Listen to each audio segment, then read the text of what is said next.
Assalamualaikum warahmatullahi wabarakatuh. Alhamdulillah, wassalatu wassalamu ala rasulillah wa ala alihi wa sahbihi wa man tabi'ahum bi ihsanin ila yaumiddin, amma ba'd. Hadirin jamaah salat maghrib yang semoga dirahmati oleh Allah Ta'ala. Marilah kita bersyukur kepada Allah Subhanahu wa Ta'ala yang telah melimpahkan nikmatnya yang banyak kepada kita. Ada nikmat iman, ada nikmat Islam, ada nikmat-nikmat yang lainnya. Karenanya Allah Ta'ala berfirman di dalam Al-Quran untuk mengingatkan kita agar menjadi hamba yang bersyukur. Wa in ta'uddu ni'matallah la tuhsuha. Dan jika kalian mau menghitung satu persatu nikmat Allah, pastilah kalian tidak akan bisa untuk menghitungnya. Di antara nikmat yang terbesar yang patut kita syukuri adalah nikmat kemerdekaan. Kenapa, Pak? Kemerdekaan itu dianggap nikmat. Karena apa? Bebas. Bebas. Bebas apa ini, Pak? Bebas dan aktif. Aktif bekerja, aktif mengelola kekayaan alam. Apakah itu? Lebih daripada itu. Ada satu hal. Mengapa kita ini wajib bersyukur terhadap kemerdekaan yang kita raih? Karena dengan kemerdekaan ini, kita tetap merasakan indahnya Islam di negeri ini. Bayangkan kalau misalkan kita nggak merdeka hari ini. Mungkin kita seperti di Spanyol. Karena yang namanya penjajah itu, Pak, bukan hanya sebatas mereka ingin mengeruk kekayaan alam, tetapi sekaligus untuk menjajah akidah Islamiyah.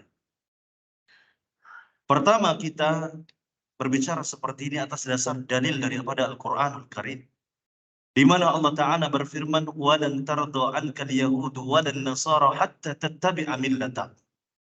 Dan tidak akan ridha Nasara dan Yahudi sampai engkau mengikuti agama mereka.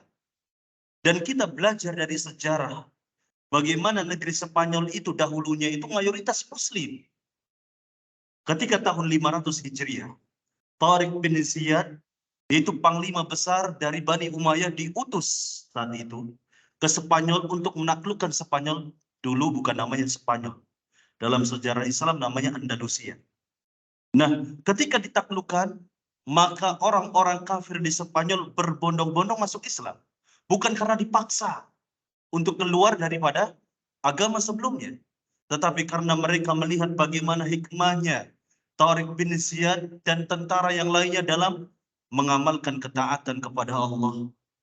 Begitu hikmahnya dalam bermuamalah, akhirnya apa? Dengan kesadaran dirinya untuk apa? Masuk Islam. Hingga dari kota ke kota masuk Islam semuanya. Kecuali hanya beberapa kecil saja. Hadirin azani Allah wa iyyakum, sampai dalam catatan sejarah ya orang-orang Eropa saat itu ketika masa kejayaan Islam di Spanyol, itu orang-orang kafir bangga dengan budaya Islam. Mereka orang-orang Eropa sampai ngomong itu senang menggunakan bahasa Arab. Ini orang-orang Eropa dan kafir. Ya, bayangkan kita sekarang. Orang Islam lebih bangga ngomong bahasa Inggris. Bukan haram hukumnya belajar bahasa Inggris, bagus. Tapi seringkali kita lupa bahwasanya bahasa Arab lah yang wajib untuk kita pelajari. Bagus kita belajar bahasa Jepang, bagus kita belajar bahasa Cina, tapi jangan lupakan bahasa Arab. Karena bahasa Arab adalah bahasa Al-Quran. Bahasa Arab adalah bahasa hadis. Kitab-kitab para ulama ditulis dengan menggunakan bahasa Arab. Dan kelak di akhirat nanti pun menggunakan bahasa Arab. Hadirin azani Allah wa iyyakum. Dan ketika berabad-abad tahun lamanya, Islam itu jaya di Spanyol, di Andalusia. Nah, orang-orang kafir harbi nggak tinggal diam, Pak. Mereka membuat makar bagaimana caranya Islam itu lemah. Sedangkan mereka nggak bisa nyerang Islam dari luar. Akhirnya membuat makar. Apa itu makarnya? Mereka kirim ulama-ulama suku. Ulama-ulama yang buruk. Yang orang kafir, orientalis dibungkus dengan apa? Tampilan Islami. Ya, mereka mengejarkan penyimpangan kesesatan. Kemudian belum lagi mereka mengajak kaum muslimin untuk hura-hura, untuk bermaksiat. Mohon maaf, mereka kirim rokok. Mereka ajak supaya bermain musik. Hingga apa? Lupa dengan Al-Quran, jauh daripada agama mereka. Dan ketika kaum muslimin lemah pada saat itu, maka dijajahlah Andalusia ini oleh orang-orang kafir. Kalah. Dari satu kota ke kota yang lainnya dijajah. Hingga sampai ke kota Granada. Ke kota Granada, nah saat itu kaum muslimin dikepung, Pak. Ya, mereka tidak bisa berlindung kecuali di balik-balik rumah-rumah mereka. Sedangkan penjajah mengepung dan mengultimatum mereka, silakan keluar dari rumah, akan kami jamin keselamatan untuk pergi ke pelabuhan. Nah, untuk keluar dari negeri ini lewat jalur laut. Akhirnya orang yang percaya ke penjajah ini, mereka keluar dari laut. Hanya sebagian kecil saja yang tertinggal di rumah mereka karena nggak percaya. Diultimatum oleh penjajah, kalau nggak keluar, pergi ke pelabuhan, akan dibunuh. Ternyata dibunuh yang tertinggal. Adapun yang sudah masuk ke kapal laut, apa yang terjadi? Juga dibunuh, Pak. Dibakar kapal-kapal tersebut. Entah berapa juta kaum muslimin terbunuh saat itu. Adapun yang murtad dibiarkan. Yang murtad dibiarkan. Yang keluar dari Islam dibiarkan. Demikian orang kafir. Dan tidak menutup kemungkinan, Pak. Andai kata saat itu para pejuang tidak berhasil meraih kemerdekaan, mungkin sekarang hanya situs-situsnya saja. Bahwa dulu ada masjid peninggalan Wali Songo, misalkan seperti itu. Ada masjid peninggalan Sunan Gunung Jati, hanya situs-situsnya saja. Nah, demikian pula kita, Pak. Kalau kita pergi ke Spanyol, ya ada yang pernah pergi ke Spanyol, Pak. Ya, barangkali nonton bola Barcelona, ya, vs Real Madrid. Nah, kita akan mudah menemui di sana itu ada banyak situs-situs peninggalan Islam. Ya, ada masjid, tapi dalamnya gereja. Ada masjid sudah nggak kepake lagi. Itu masjid peninggalan Tariq bin Ziyad dan bala tentaranya. Sekarang mayoritas Nasrani. Ya, kalau kita misalkan nggak merdeka saat ini, ya bisa jadi apa? Mayoritas Jepang agama Shinto. Kan Jepang dulu pernah ngejajah di sini. Atau kalau Belanda yang berhasil ngejajah kita, ya sampai sekarang bisa jadi mayoritas Nasrani. Ya, alhamdulillah binikmatihi tatimmus shalihat. Kita bersyukur akan kemerdekaan yang para pahlawan raih. Alhamdulillah. Kemudian salawat serta salam semoga tetap terlimpahkan dan tercurahkan kepada Nabi Muhammad sallallahu alaihi wasallam. Yang dengan sunnahnya kita dapat memahami agama ini dengan benar. Yang dengan sunnahnya pula kita dapat membedakan mana yang hak dan mana yang batil. Alhamdulillah, pada pertemuan yang telah lalu kita sudah memasuki ayat yang ke-6 daripada surat Al-Insyiqaq. Di mana Allah Subhanahu wa taala berfirman, "Ya ayyuhal insan, innaka kadihun ila rabbika qadhan famulaki." Ya ayyuhal insan, wahai manusia, Ini adalah nida'un wa khitabun lil insani, jinsul insan. Ini adalah panggilan bagi semua jenis manusia. Min mu'minin wa kafirin. Entah itu orang yang beriman, entah itu orang yang kafir. Allah menyuruh manusia, seluruh manusia, mengingatkan kepada kita semua. Innaka kadihun ila rabbika kadhan. Sesungguhnya engkau itu, wahai manusia, sedang berusaha menuju Rabbmu. Di sini Allah Subhanahu wa taala tidak menyebutkan kadihun yang bernama as-sa'yu wal amal.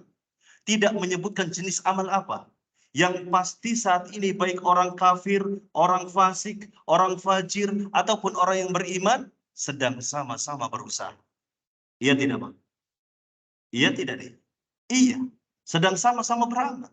Kalau orang kafir amalannya apa? Ya kufur itu. Mereka sedang berusaha untuk melakukan kekufuran. Orang fasik pun sama, mereka sedang berusaha melakukan kefasikan. Juga orang fajir pun sama, sedang melakukan kefajiran, sedang mengamalkan dosa-dosa besar. Sementara mereka sedang menuju Allah Subhanahu wa taala. Adapun orang yang beriman pun sama, sedang berusaha untuk mengamalkan al-ihsan, mengamalkan keislamannya, mengamalkan keimanannya, sedang berusaha untuk menuju Allah Subhanahu wa taala. Sehingga kita, Pak, orang yang beriman, jangan pernah sedikit pun merasa di atas zona nyaman. Ya, jangan karena kita ini sudah bersyahadat, ya, mengucapkan 2 kalimat syahadat, sudah sholat, sudah zakat, sudah puasa, terus clear sudah masalah. Gak, jangan merasa cukup bahwa kita ini cukup menjadi muslim saja. Ya, tetapi harus naik tingkat. Mengingat di dalam Islam itu ada tingkatan-tingkatan. Tingkatan tersebut bukan tingkatan syariat, tarikat, hakikat, ma'rifat. Mohon maaf, bukan.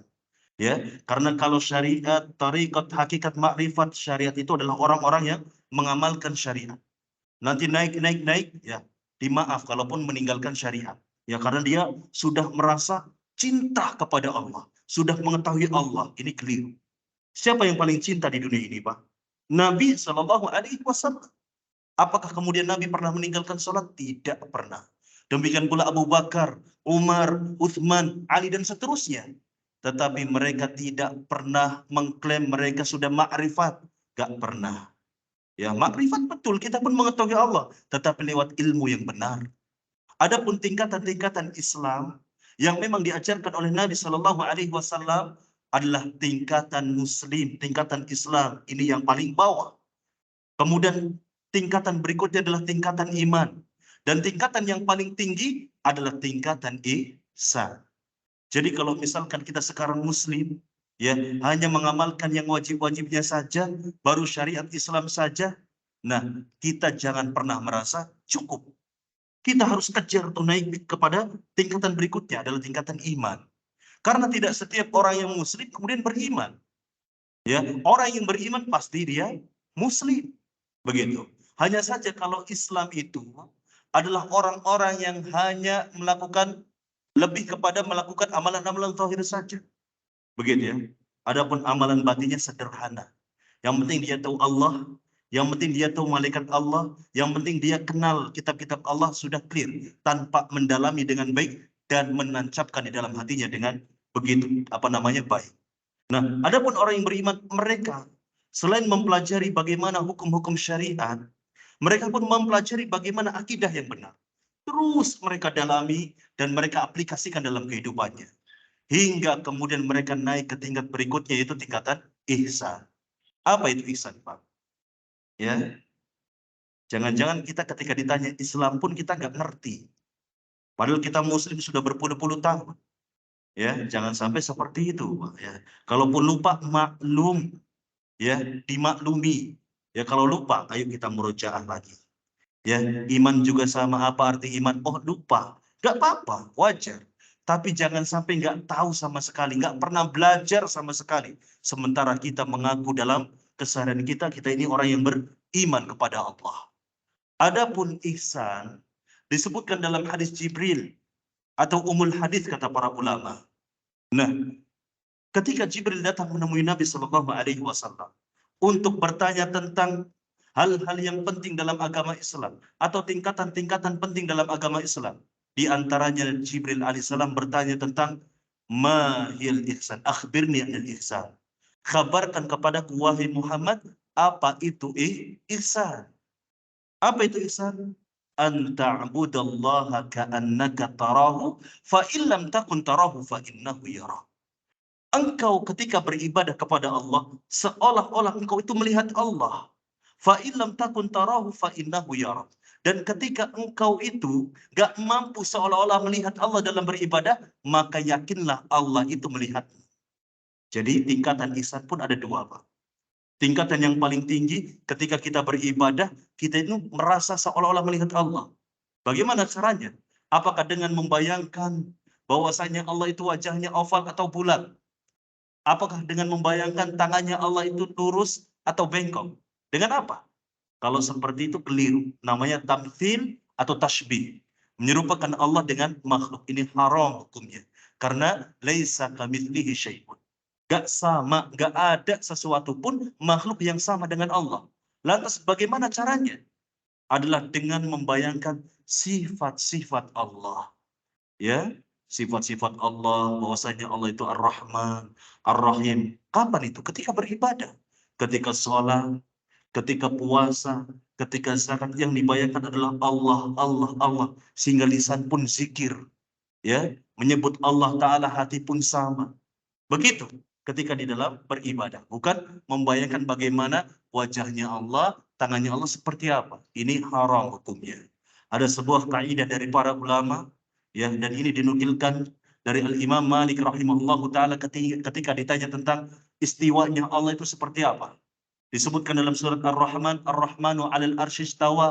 Ar-Rahman, Allah itu beristiwa tinggi di atas arsy. Ada yang tanya kepada Imam Malik, wahai Imam Malik, istiwanya Allah itu bagaimana? Maka dijawab oleh Imam Malik, al-istiwa'u ma'lum. Istiwanya Allah itu maklum, diketahui. Istiwa itu berada di atas arsy. Maklum, sudah. Ya, di atas itu bagaimana? Sudah maklum. Nah, demikian pula ketika ada orang yang tanya, wajahnya Allah bagaimana? Maklum, wajahnya wajah. Wal kaifu, kata Imam Malik, majhul. Adapun bagaimananya, istiwanya Allah apakah miring, ataukah miring ke kanan atau miring ke kiri, majhul. Gak ada yang tahu. Allah hanya menyebutkan dalam Al-Quran, Ar-Rahmanu 'alal arsy istawa. Demikian pula dalam Al-Quran tentang wajah Allah, tentang tangan Allah, maka kaifiyu wal kaifu majhul. Maka bagaimananya itu nggak tahu, nggak ada yang tahu. Adapun al-imanu bihi wajibun. Beriman kepadanya, tentangnya, tentang wajah Allah, tentang tangan Allah, tentang istiwanya, tentang sifat-sifat Allah lainnya, maka wajib bagi kita untuk mengimaninya. Wasu'alu anhu bid'atun. Adapun orang yang bertanya tentangnya, maka itu adalah perkara yang tidak ada contohnya dari Nabi Shallallahu Alaihi Wasallam. Ini kaidah untuk menetapkan segala sifat yang Allah tetapkan dalam Al-Quran, yang juga dikabarkan oleh Nabi dalam hadis Nabi. Juga menafikan tashbih dan tamthil, ya, menyerupakan Allah dengan makhluk. Hadirin azani Allah wa iyyakum. Maka ini adalah tingkatan ihsan yang paling tinggi, ya, yang harus kita usahakan dalam beribadah. Andai kata kita nggak mampu, bagaimana?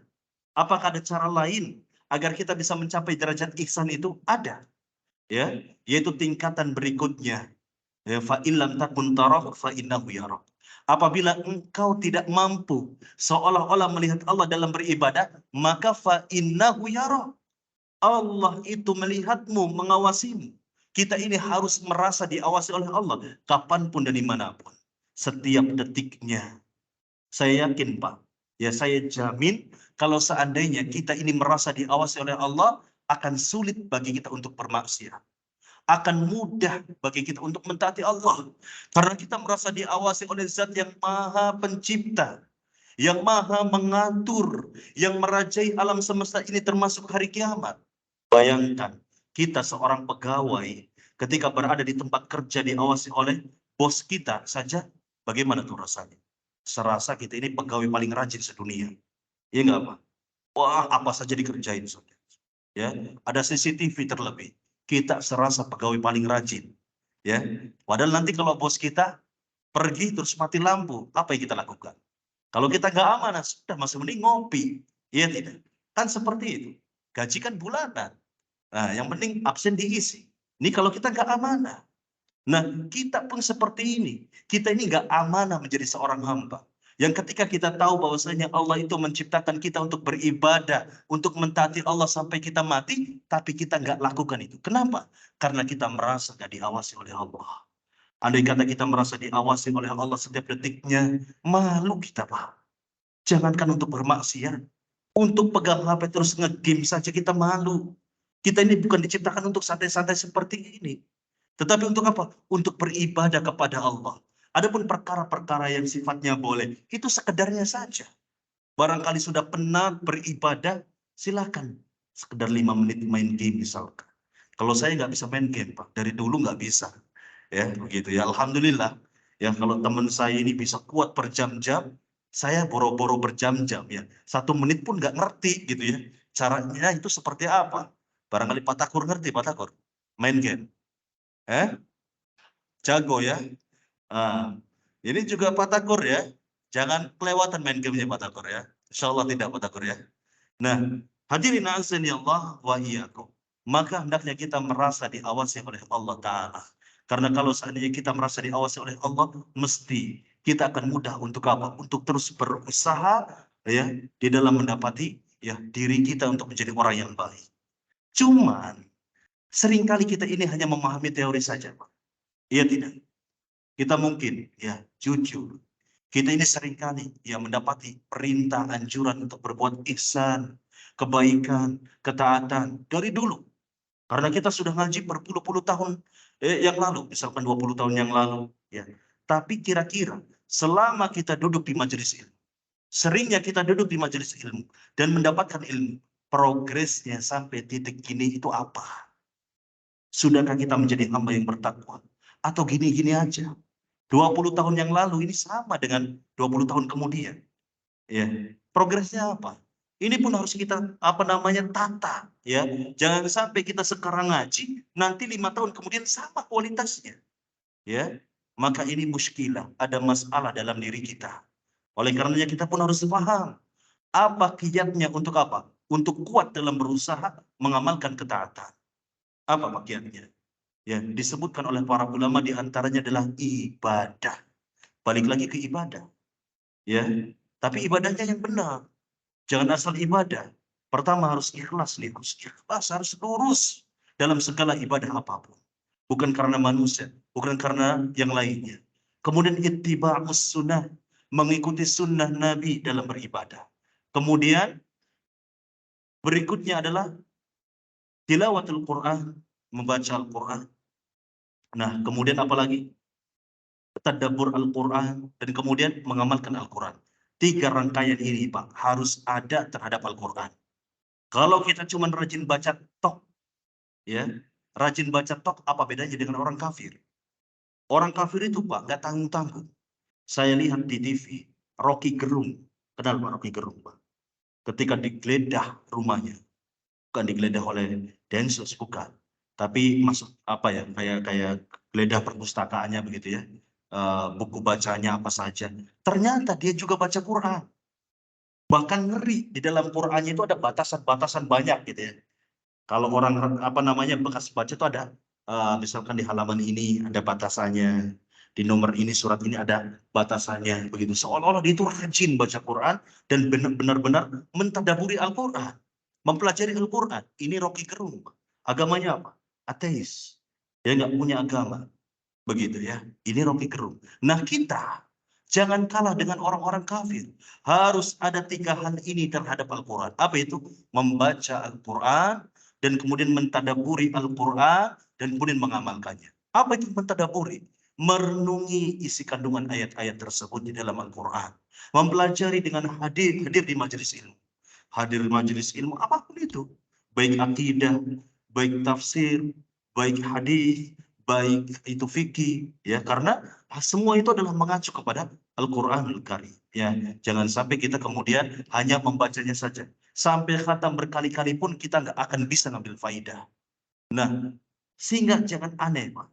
Kalau seandainya ada lulusan pesantren, tahfidzul Quran, ya dia khatam Quran, dia hafal Quran, kemudian amalannya itu nggak sesuai dengan Al-Quran, jangan aneh.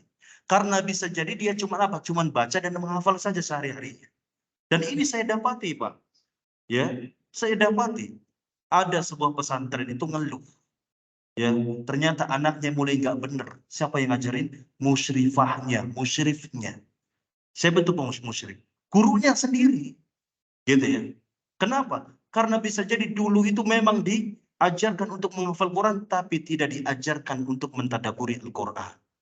Ini masalah yang terjadi di zaman ini, Pak.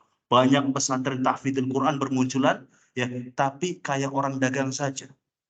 Ada pesantren tahfidzul Quran 5 bulan hafal Quran. Ada pesantren Quran 6 bulan hafal Quran, setahun hafal Quran. Ya targetnya yang penting anak-anak santri didiknya itu hafal Quran. Nggak punya target, yang penting anak ini nggak hafal Quran atau enggak, yang penting soleh atau soleh.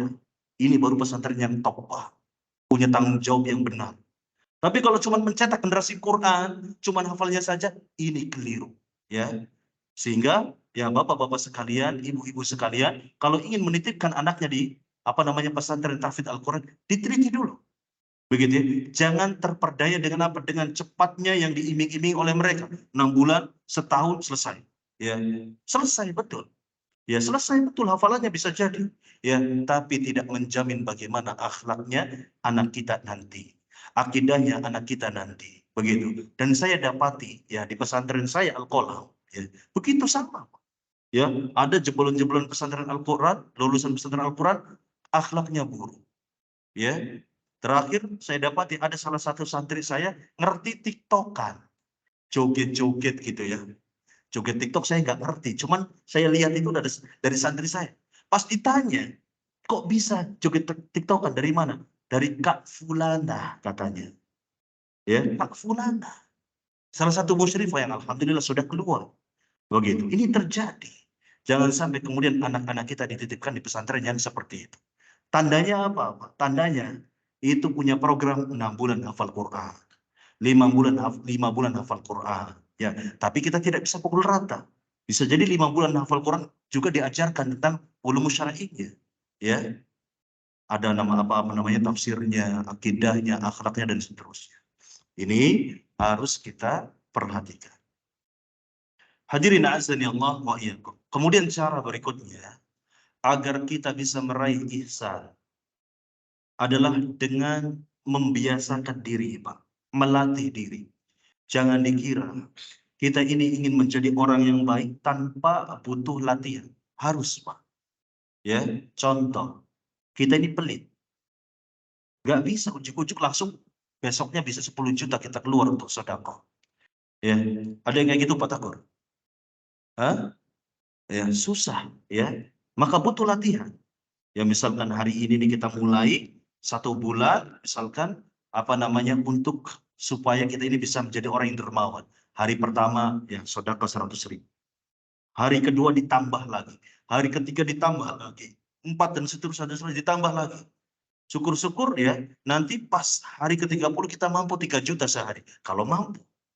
Ya namanya sedekah semampunya begitu, dan tetap dilatih. Sampai kapan? Minimal 30 hari. Ini menurut riset, Pak, ya. Dan ini tidak bertentangan dalam Al-Qur'an. Ya, bahwa yang namanya ingin membentuk karakter, ya, ingin menjadi lebih baik, itu bisa didapat di antaranya dengan latihan. Ya, minimal 30 hari. Begitu ya, Pak ya. Ini nggak bertentangan dengan Al-Qur'an.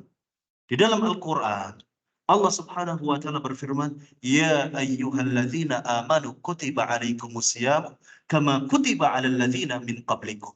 Wahai orang-orang yang beriman, telah diwajibkan atas kalian berpuasa Ramadan sebagaimana telah diwajibkan kepada orang-orang sebelum kalian. Kita tahu bahwasanya ketika Ramadan tiba, apa tuntutan? Kita ini dituntut apa? Untuk meningkatkan ketakwaan. Dan untuk semangat dalam meninggalkan apa? Kemaksiatan dan hal-hal yang tidak berguna. Andai kata kita puasa bisa demikian, apa jadi Allah? La'allakum tattaqun. Agar kalian menjadi orang-orang yang bertakwa kepada Allah. Tapi kalau puasa cuma nahan haus dan lapar saja, gak akan kita dapat ketakwaan, Pak. Ya. tanpa melatih diri untuk apa? Menjadi orang yang bertakwa di bulan Ramadan itu selama 30 hari. Begitu. Jadi harus ada latihan. Adapun kalau misalkan terkait dengan akhlak, misalkan kita ini nggak murah senyum orangnya, ketemu orang cemberut terus misalkan. Bagaimana caranya? Ya dilatih. Ya, misalkan selama 30 hari ini minimal, ya ketemu orang senyum, ya nggak ada orang senyum sendiri, nggak apa-apa, ya karena latihan. Nah jadi kalau kita misalkan di jalan ketemu orang senyum sendiri, jangan suuzon, Pak. Bisa jadi dia itu sedang latihan, ya untuk memiliki akhlak yang baik, ya supaya ramah, senyum begitu ya. Jadi senyum-senyum sendiri, ya jangan dituduh gila begitu ya, seperti itu.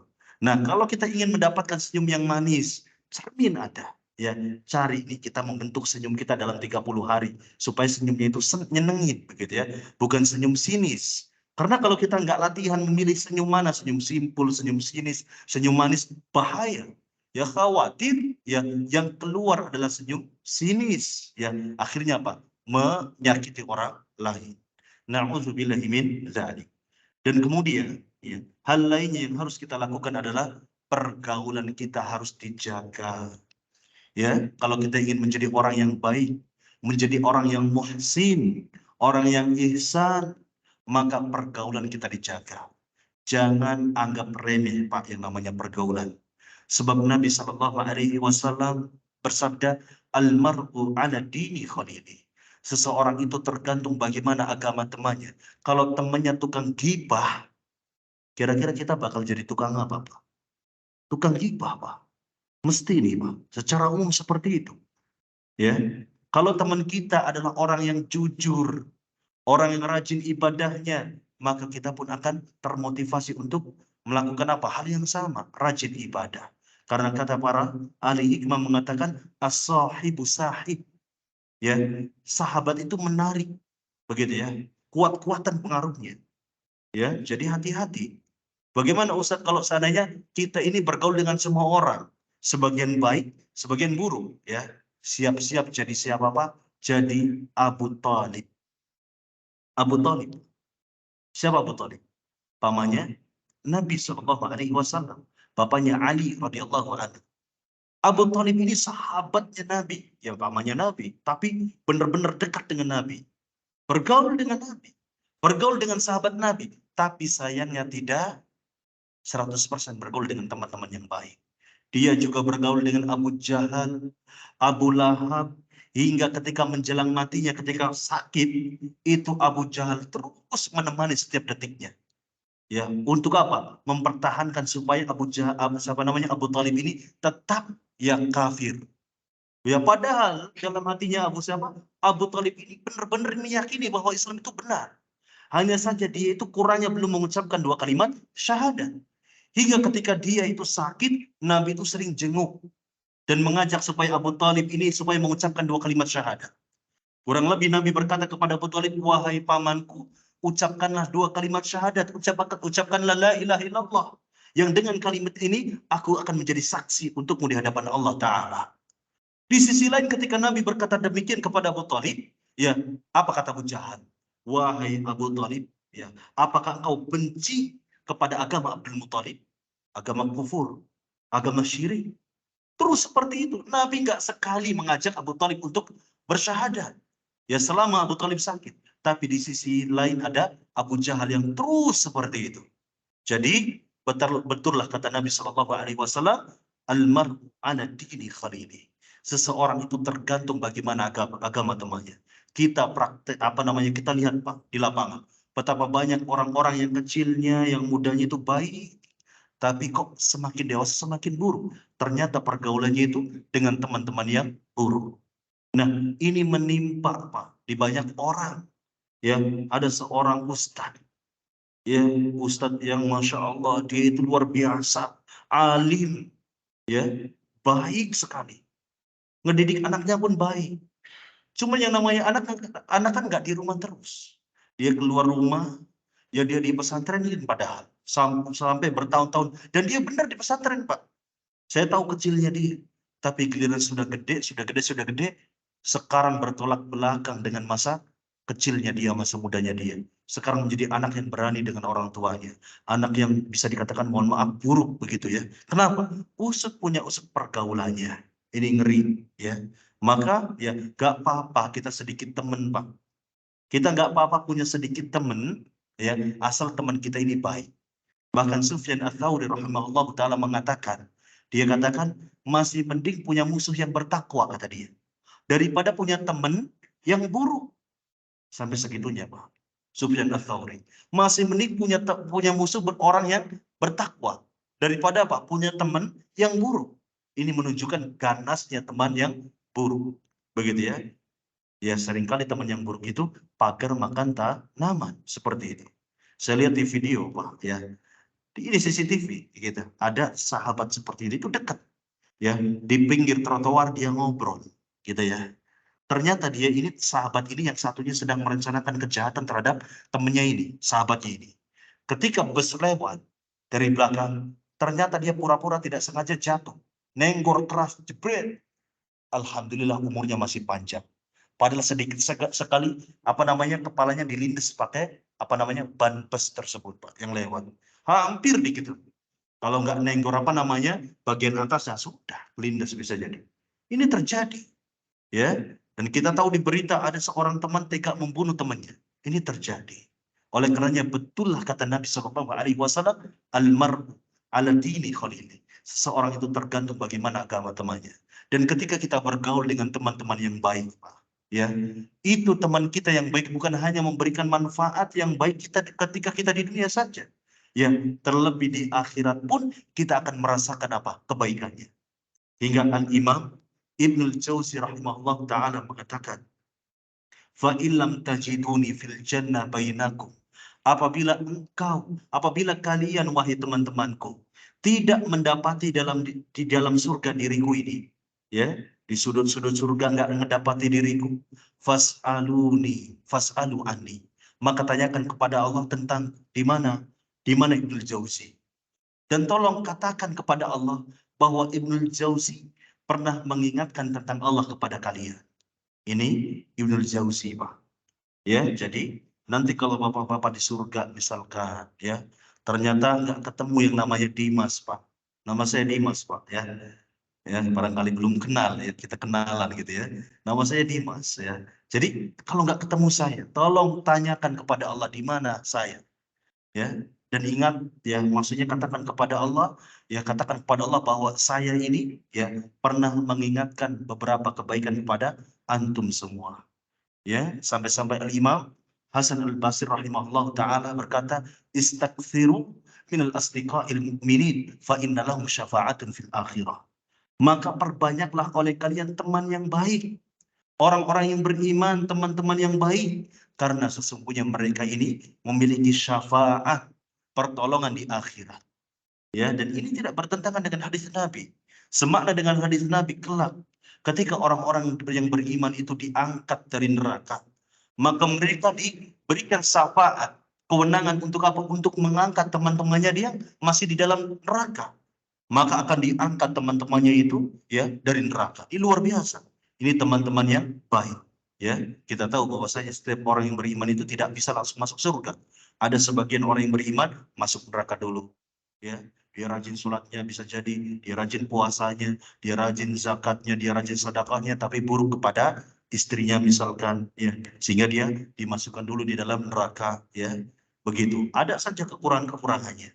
Nah, jadi ketika kita benar-benar ingin selamat, maka kita tadabburi ayat ini, Pak. Innaka kadihun ila rabbika kadhan famulaki. Ya, sesungguhnya engkau ini ya sedang berusaha menuju Rabbmu, famulaki. Maka engkau akan bertemu dengan Allah. Ada sebagian ulama mengartikan bahwasanya famulaki di sini adalah engkau akan menemui balasannya. Dan tidak bertentangan. Orang yang bertemu dengan Allah di yaumul hisab nanti ya akan mendapatkan balasan ya atas amalan yang ia kerjakan di dunia. Jadi persiapkan diri kita bahwa setiap kita ini akan bertemu Allah Ta'ala, akan mendapatkan balasan atas apa yang kita kerjakan dahulu di dunia. Jadi ayo Pak ya semangat mumpung kita masih hidup di dunia. Kalau kita sudah mati, apa yang bisa kita lakukan? ya, kecuali hanya menyesal dan menyesal. Hadirin a'azzani Allah wa iyyakum. Ada seorang penyair berkata, "Wa man nasu illa 'amilani fa'amil." Dan tidaklah manusia itu kecuali hanya dua amalan saja. Maka beramal, ya. Yutabbiru ma yubna. Satu amalan itu adalah amalan yang bisa merusak apa yang telah dibangun, yaitu amalan keburukan. Wa akhar rafi'un. Dan amalan yang lainnya adalah amalan yang bisa membenarkan bangunan tersebut.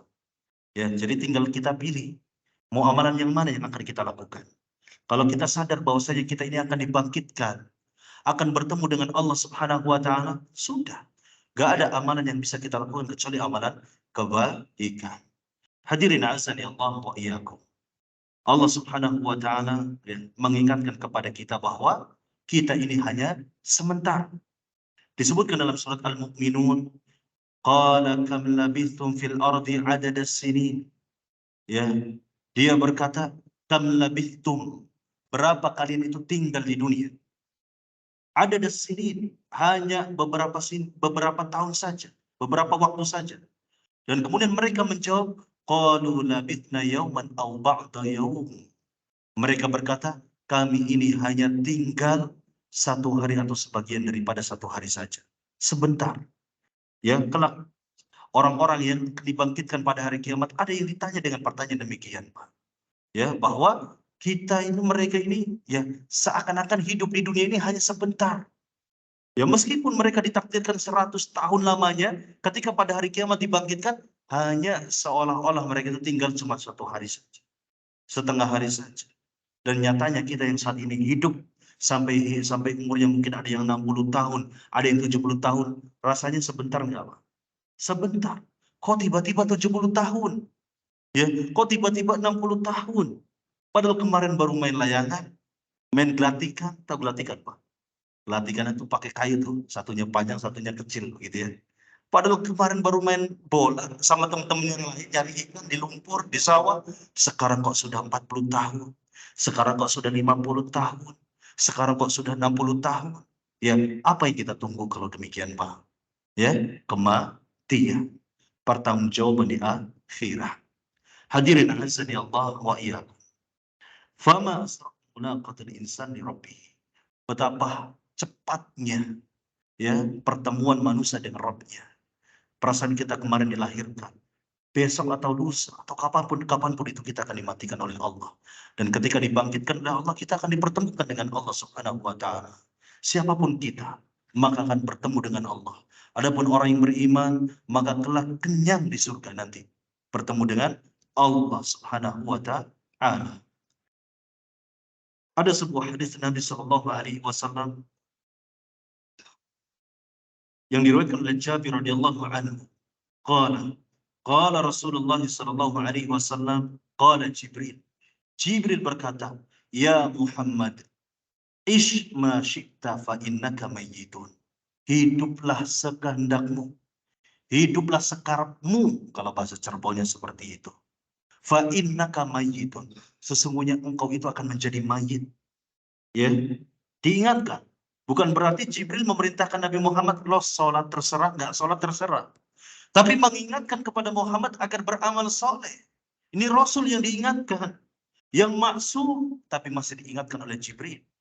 Dan Nabi SAW sepanjang hidupnya menjalankan ketaatan. Bagaimana lagi dengan kita?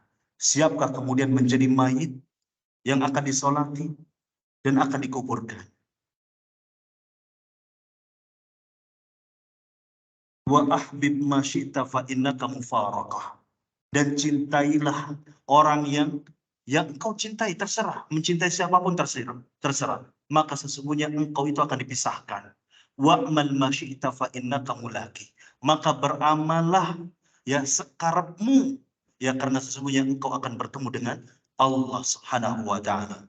Barangkali ini yang dapat kami sampaikan. Subhanakallahumma wa bihamdik asyhadu an la ilaha illa anta astaghfiruka wa atubu ilaik. Wa sallallahu ala nabiyyina Muhammad. Wassalamualaikum warahmatullahi wabarakatuh.